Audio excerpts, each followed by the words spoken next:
Mr. Speaker, we heard last week that the Republican Party is newly focused on unity, toning down the rhetoric and bringing people closer together. Wow, that's rich.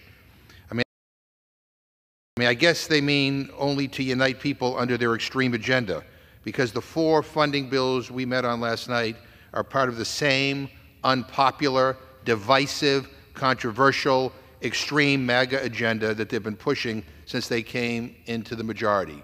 None of this is serious. None of these bills are ever going to become law.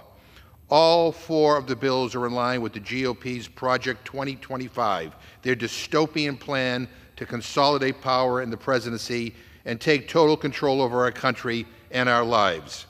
If Trump and Republicans win in November, they promise to gut the checks and balances that protect our freedoms. They promise to advance abortion bans in every state, and they promise to give big corporations billions of dollars while increasing taxes for middle-class families. That's their plan for America. It is not about unity, it is about division. It is scary, quite frankly. These policies are centered around driving people further apart, not bringing them together. They even had to pull the agriculture and financial services bills because they were too extreme. They didn't even know whether they had the votes within the Republican conference to vote for these crummy bills. Just to reiterate, this rule only brings half of the bills we heard testimony on last night to the House floor, because the other half were so controversial, so divisive, so partisan, again, that the Republican leadership wasn't even sure they had the votes within their own conference. I have to say, what is the point of wasting time at the Rules Committee if these bills aren't ready for the floor? I've never seen lawmakers work so hard and force institutional staff to spend so much time putting in such extensive effort to do absolutely nothing. Nothing. This majority's superpower is wasting people's time.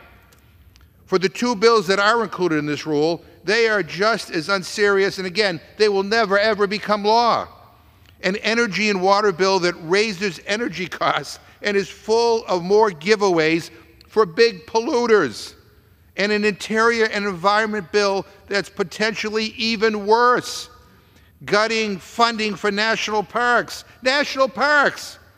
I mean, our national parks are like the only thing this country the only thing in this country that has 100% approval rating, and they're attacking national parks. Give me a break.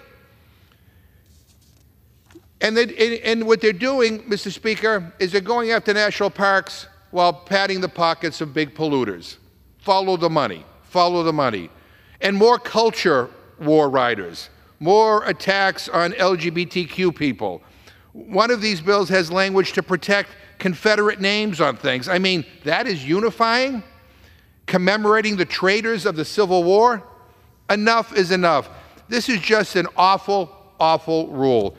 And I urge my Republican colleagues to stop wasting people's time and vote no with us. And I reserve my time.